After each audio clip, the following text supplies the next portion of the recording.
Hello guys, today we are going to learn present simple tense structure. How do we make up sentences in present simple tense? Сәлем достар, бүгін біз сіздермен осы шақта сөйлем құрастыруды үйренеміз. Осы шақтың көмекші етістіктері do және does.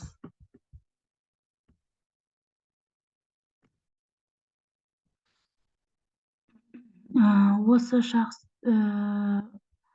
шақта біз үшінші third person singularды үшінші жақта, яғни he, she, it-тен кейін етістікке s, es немесе I, es-ті біз етістіктің өзіне соңына қоятын боламыз.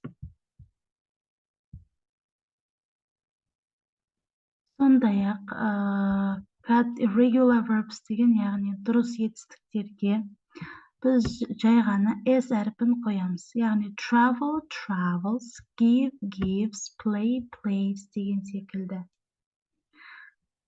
Мысал үшін s, double s, sh, ch, x немесе ға бітетін етістіктерден кейін біз es жалғаймыз. Мысалы, wash, washes, mix, mixes, go, goes. Сондай-ақ y әрпіне бітетін сөздерден кейін, етістіктерден кейін біз мысалы y әрпінен бұрынғы етістік дауыссыз дыбыста тұратын болса, демек y әріпі қазақ тіліндегідей I әрпіне айналып кетеді. Study, studies, fly, flies.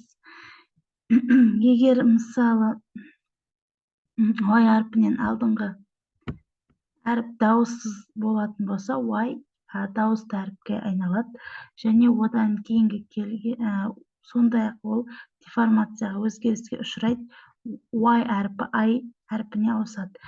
Fly, flies деген секілді. Енді present simple'да сөйлем құрастыруды біз қарастырамыз қазір. Мысалы, мынау сөйлемдердің барлығы positive sentence, яғни болымды сөйлемдерде тұр.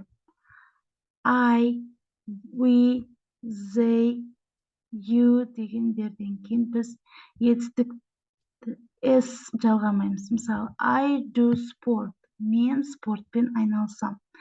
Осы сөйлемге қарап кетейік. Мына do дегеніміз бізде бұл көмекші етістік емес. Яғни біз білеміз, do, does деген көмекші етістіктер бар, present simple'да. Олармен біз тек қана болымды, болымсыз және сұраулы сөйлемдерді құрастырамыз. Ал бұл жердегі do дегеніміз етістіктің өзі, айналысу, істеу, жасау.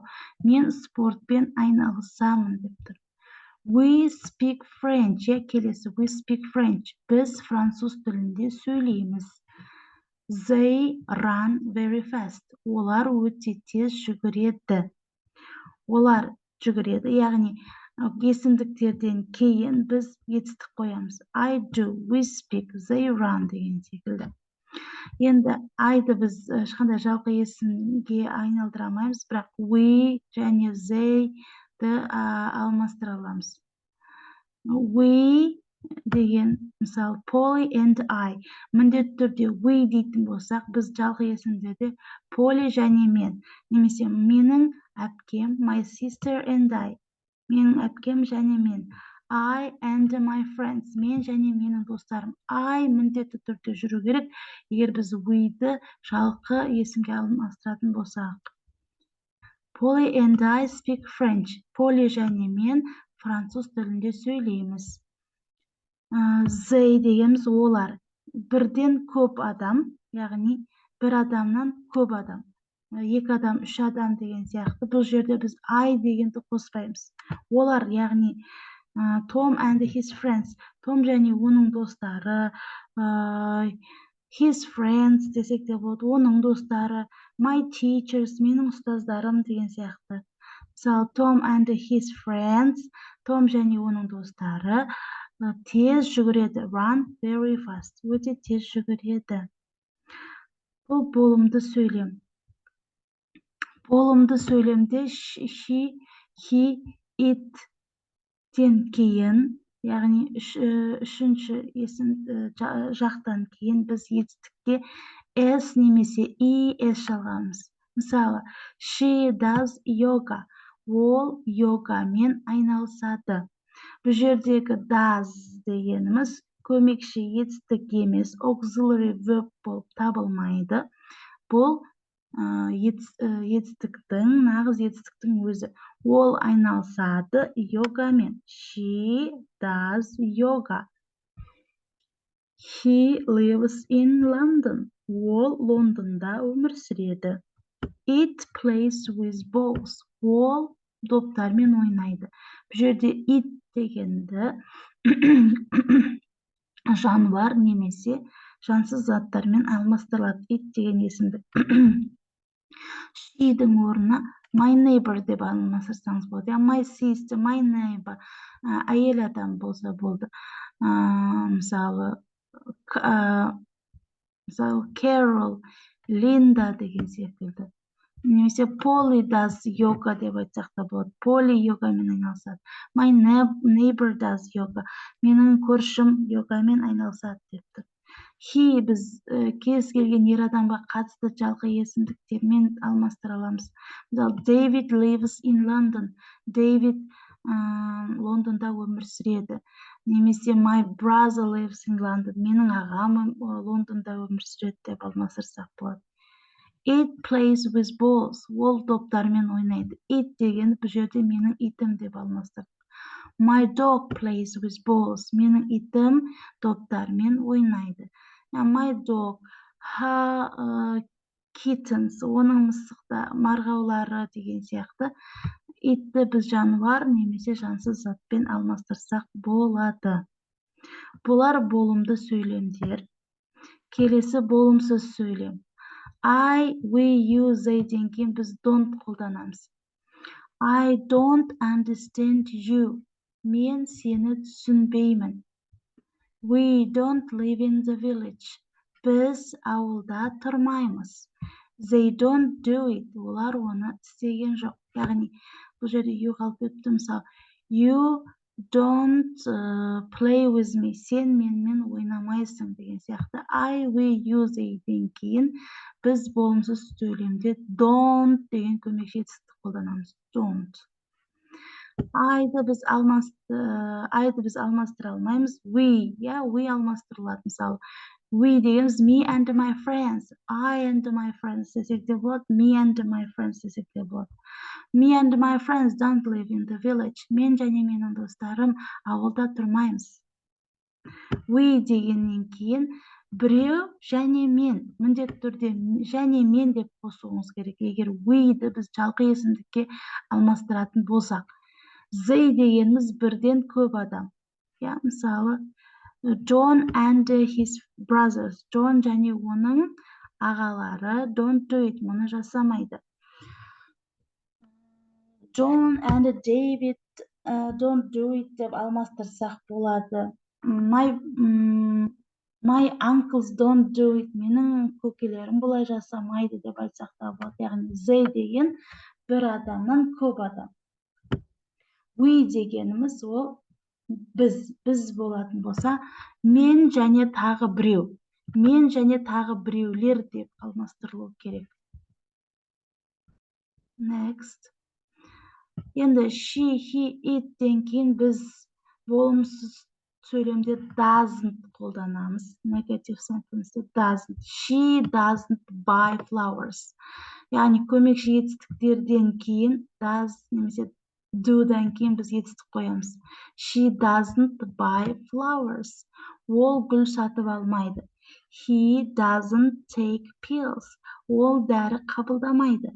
It doesn't play with cats. Ол мысықтармен ойнамайды.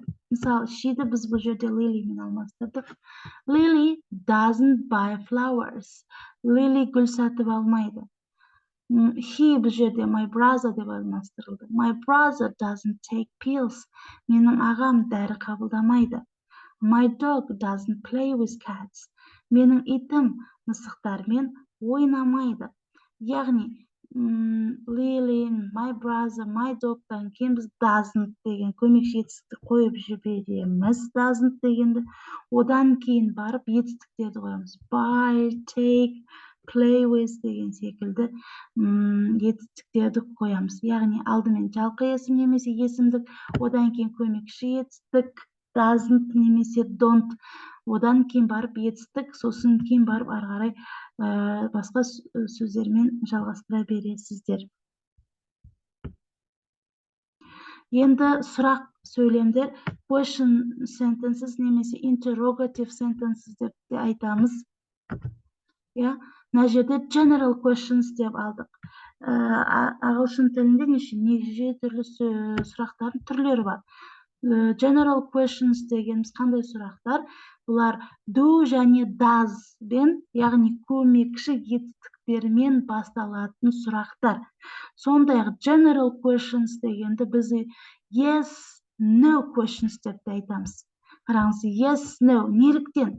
Өйткені жауабы yes немесе no ғана болады. Басқаша жауап бере алмайсыз мынандай сұрақтарға. Мысалы, do I know you? Мен сені танимын ба? Yes, you do. Я, танисыз. No, you don't. Жоқ, танымайсыз. Do you play tennis? Сіз теннис ойнайсыз ба? Yes, I do. Я, no, I don't. Жоқ. Do they drive cars? Олар көлік айдайды ма? Yes, they do. Я, no, they don't. Жоқ. Do we stay here? Біз мұнда қаламыз ба? Yes, we do. Я, no, we don't. Жоқ. Демек, I, we, you, they ден бұрын біз сұраулы сөйлем құрастыратын болсақ, біз do-ды қолданамыз. Do I, do you, do they, do we. Мысалы, do they дегенді do your friends drive cars деп алмастырсақ болады. Do we дегенді do I and my sister stay here. Мен және менің әпкелерім мұнда қалады ма деген сияқты жалқы есімдіктермен алмастырылады. Келесі does. I, we, you, they де do қолданса, he, she, it-тің алдына біз does-ды қоямыз. Does she love chocolate? Ол шоколад жақсы көреді ме? Yes, she does, yeah. No, she doesn't. Жоқ. Does he live near here? Ол осы маңайда тұрады ма? Yes, he does. No, he doesn't. Does it eat fish? Ол балық жейді ме? Yes, it does. No, it doesn't. Мысалы, біз бұл жерде she-ді your sister, сенің әпкең деп алмастырдық. Does your sister дегеніміз she деген сөз, яғни ол. Does your sister love chocolate? Сіздің әпкеңіз шоколадты ұнатады ма? Yes, she does. Yeah. Does their cat eat fish? Олардың мысығы балық жейді ме? Yes, it does. Я, жейді. Яғни, біз it дегенді бұл жерде their cat. Олардың мысығы деп алмастырдық. Енді осы сұрақтардың жауабына қарайықшы, осы екі сұрақтың. Does your sister love chocolate дейді? Yes, my sister does деп жауап бермейміз. Your sister, мысалы, Lily, Carol, Салтанат деп біз алатын болсақ, ол жауапта yes, Салтанат does деп жауап бермейміз. Біз жалқы есімдіктерді есімдіктің өзіне алмастырамыз. Яғни жынысына қарай. Sister қыз бала қатысты болғаннан кейін yes, she does. Мысалы, does your brother drive car дейтін, немесе does your brother drive to his work, ол сенің ағаң жұмысына көлікпен барады ма деген сұрақты, я, менің ағам көлікпен барады, yes, my brother does деп емес, yes, he does деп алмастырасыз. Does their cat eat fish? Олардың мысығы балық жейді ме? Yes, it does. Яғни cat дегеніміз бізде жануар. Жануарды біз итке алмастырамыз. Жауабында yes, my cat does. Yes, their cat does болмайды. Yes, it does болады. Келесі. Біз general questions'ты талқыладық. Yes, no questions деп те айтады екенбіз. Қандай сұрақтар олар? Do немесе does бен, яғни көмекші етістіктермен басталатын сұрақтар. Енді келесі сұрақ түрі арнайы сұрақтармен басталады. Арнайы сұрақтар немесе WH сұрақтар деп айтылады. Не үшін WH? Өйткені ол сұрақтар көріп тұрғандарыңыздай H яки W-дан басталатын сұрақ түрлері. Special questions, WH questions, олар қалай жасалынады? Алдымен кез келген бір WH question тұрады, немесе W, немесе H-тан басталатын сұрақ. Одан кейін барып көмекші етістік тұрады. Одан кейін есімдік яки жалқы есім, одан кейін барып етістіктің өзі тұрады. Мінекей. How do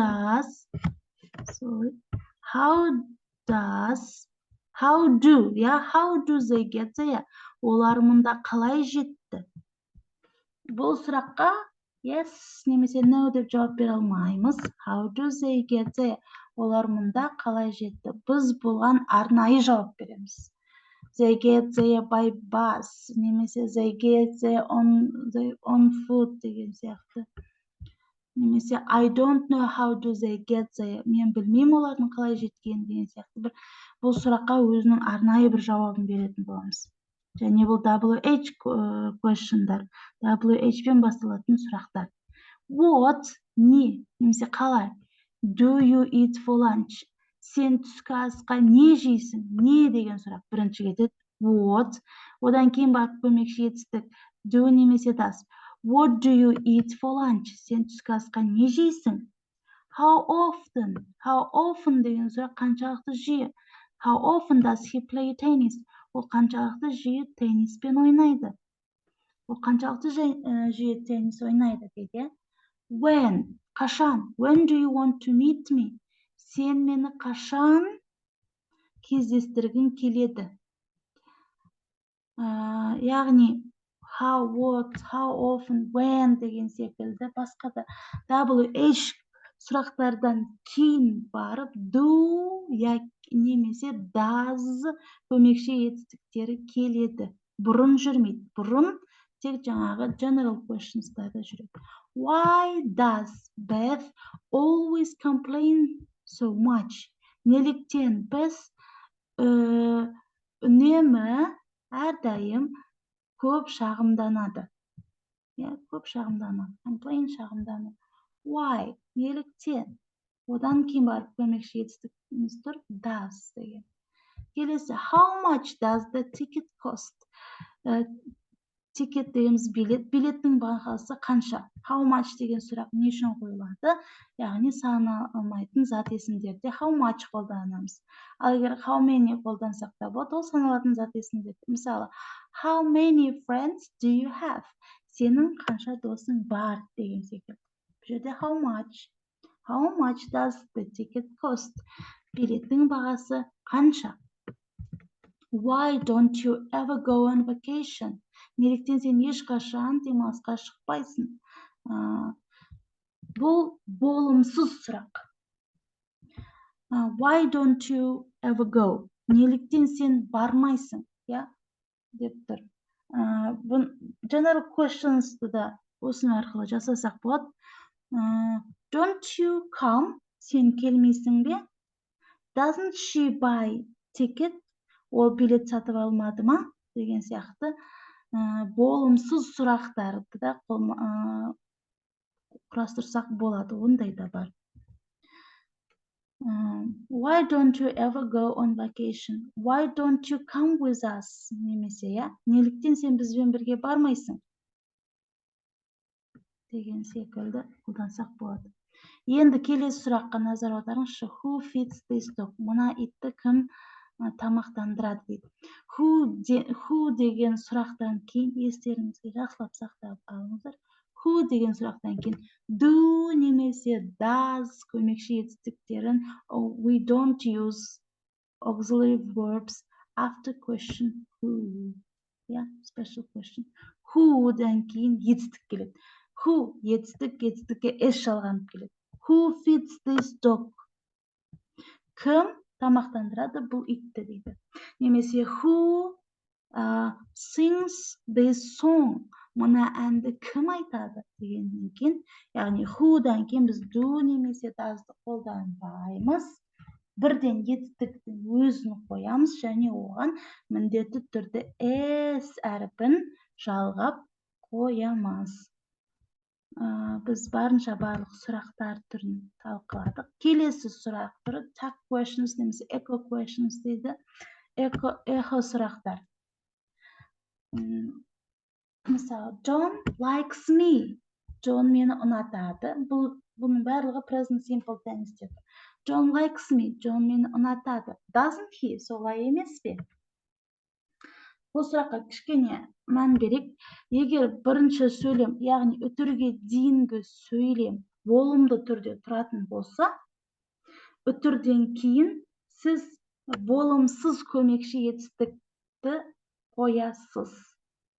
Және John деген жалқы есімді he мен алмастырады екенбіз. Яғни ер адам болса he, әйел адам болса she деп алмастыра береміз. Міне John likes me, doesn't he?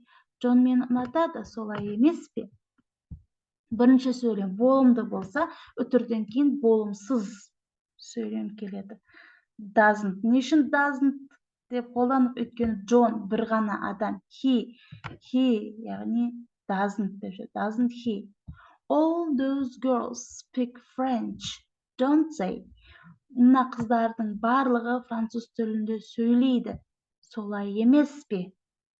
Бірінші сөйлем плюс, яғни болымды болса, үтірден кейін болымсыз. Не үшін don't қолданды? Өйткені all those girls, ана қыздардың барлығы, яғни they болып тұр, олар. Don't they? Солай емес пе? Солар айтады емес пе? Солар сөйлейді емес пе? Деген сияқты. All those girls speak French, don't they? Keisha doesn't speak Spanish, does she? Keisha испан тілінде сөйлемейді. Солай емес пе? Үтірге дейінгі сөйлем doesn't, яғни болымсыз болатын болса, үтірден кейін does болымды түрі тұрады. Келесі. Those boys don't play sports. Анау балдар спортпен айналыспайды, спорт ойнамайды. Яғни үтірге дейін болымсыз don't play. Не үшін don't? Өйткені көпше түрде those boys, ана балдар, олар, they don't play sports. Үтірден кейін болымды түрде do they деп қолданамыз. Құрметті достар, егер түсінбеген болсаңыздар, бұл видеоны қайта-қайта көріп, әр жерінде түсінбеген жерлеріңізде пауза жасап, қайта көрсеңіздер болады әрине. Видеолардың бір жақсы жері осында. Осы сөйлемдерді қолданып, осы келтірілген мысалдарды қолданып, өздеріңізше, өз беттеріңізше сөйлем құрастыруға үйреніңіздер, сөйлем құрастырып көріңіздер. Комментарийда сөйлемдер қалдырсаңыздар болады. Міндетті түрде тексеріп, сіздерге кері байланыс беретін боламын. Достар, осы каналыма жазылып, менімен бірге осындай ағылшын тілінің грамматикасына разбор жасаймыз. Келесі видеомда мен present simple'ды қай кезде пайдаланамыз? Қандай уақыттарда біз present simple tense'ті біз сөйлей аламыз, қай уақытта қолдана аламыз?